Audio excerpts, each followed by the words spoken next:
आप सबका आपके प्रिय YouTube चैनल महावीर यादव संस्कृत में हार्दिक अभिनंदन है, स्वागत है। नमः संस्कृत है।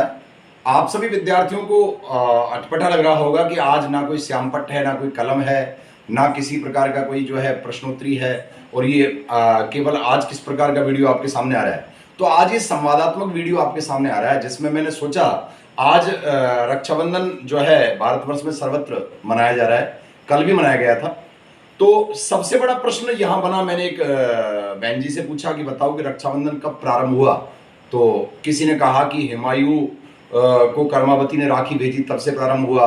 कोई बोला कि जो है किसी ने कहा कि भाई जो है ये त्योहार जो है भारत में प्राचीन काल से चलता आ रहा है। कोई सकारात्मक उत्तर ढंग से कोई नहीं दे पाया। किसी ने कहा यम यमी संवाद जो है ऋग्वेद में तब से चला। कोई कुछ कह रहा था, कोई कुछ कह रहा था। वास्तविकता में ये जो रक्षाबंधन का पर्व है ये प्रारंभ हुआ है रक्षा सूत्र से, और रक्षा सूत्र से बांधा गया था राजा बलि को। आपको याद हो, भगवान विष्णु के 10 अवतारों में से एक वामन अवतार की कथा आती है, और उस वामन अवतार की कथा में ये प्रसंग आता है कि जब भगवान विष्णु ने राजा बलि के मानवर्धन के लिए समस्त जो है समस्त चराचर जगत को जो है 3 पग भूमि में माप दिया था। तो तृतीय पैर जब वो रखने लगे तो उनका तृतीय पैर जब से उन्होंने जो है तृतीय पग से जब मापा तो पूरी पृथ्वी माप दी, फिर भी 10 अंगुल पैर शेष रह गया। तो उन्होंने कहा भाई राजा बलि इसको मैं कहाँ रखूं। तो राजा बलि भगवान विष्णु की महिमा को जान चुके थे, और उनके गुरु शुक्राचार्य के बार बार विरोध करने पर भी उन्होंने संकल्प लेकर के 3 पग भूमि के दान के लिए जो है ये संकल्प ले लिया था। तो उन्होंने कहा कि ये सिर मेरा जो मस्तक है उस पर ये अपना तृतीय पैर रखो। तो तृतीय पैर का शेष भाग जब राजा बलि के मस्तक पर रखा तो राजा बलि का पूरा साम्राज्य स्वर्ग से पाताल की ओर चला गया, और राजा बलि पर प्रसन्न हो गए भगवान विष्णु। उन्होंने कहा बताओ क्या चाहते हो, क्या मांगते हो, कोई वरदान मांगो। तो उन्होंने कहा कि जिस प्रकार आप देवताओं की सहायता करते हो उसी प्रकार हम राक्षसों की भी सहायता आप करो, और 6 माह आप जो है देवताओं को दो और 6 माह हमें दो। तो भगवान विष्णु ने संकल्प लिया कि ठीक है भाई मैं तुम्हारे पास रहूंगा। और भगवान विष्णु जो है चले गए वहां पाताल में, और उसके यहाँ जो है प्रहरी के रूप में कार्य करने लगे।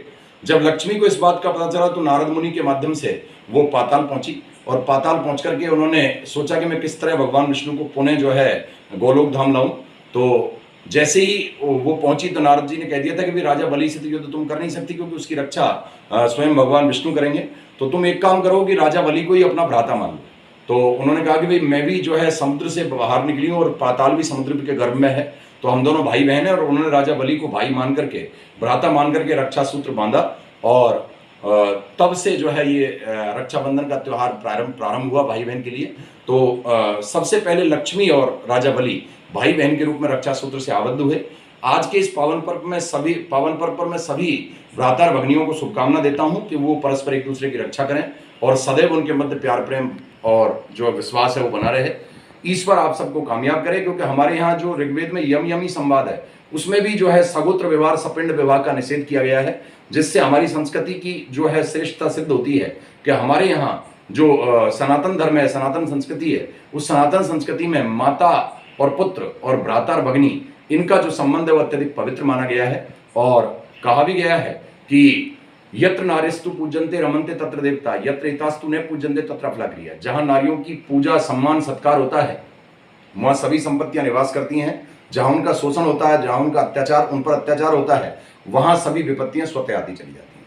तो नारी के हर रूप की वंदना करें। नारी का हर रूप सम्मानीय है, चाहे वो बहन के रूप में हो, चाहे बेटी के रूप में हो, चाहे पुत्री के रूप में हो, चाहे वो जो है प्रेमिका के रूप में हो, चाहे पत्नी के रूप में हो, हर रूप में नारी वंदनीय है। और कहा भी गया है कि जननी जन्मभूमि च स्वर्गात अपि गरेसी, माता और मातृभूमि स्वर्ग से भी अधिक गौरवशाली है। और माँ तुझे सलाम, तेरे बच्चे तुझको प्यारे, रावण हो या राम। तो प्यारे विद्यार्थियों, ये संवादात्मक वीडियो आप तक मैंने पहुंचाया। आपको कैसा लगा जरूर कमेंट के माध्यम से बताइएगा, और ईश्वर आप सबको कामयाब करे। कृष्णम वंदे जगत।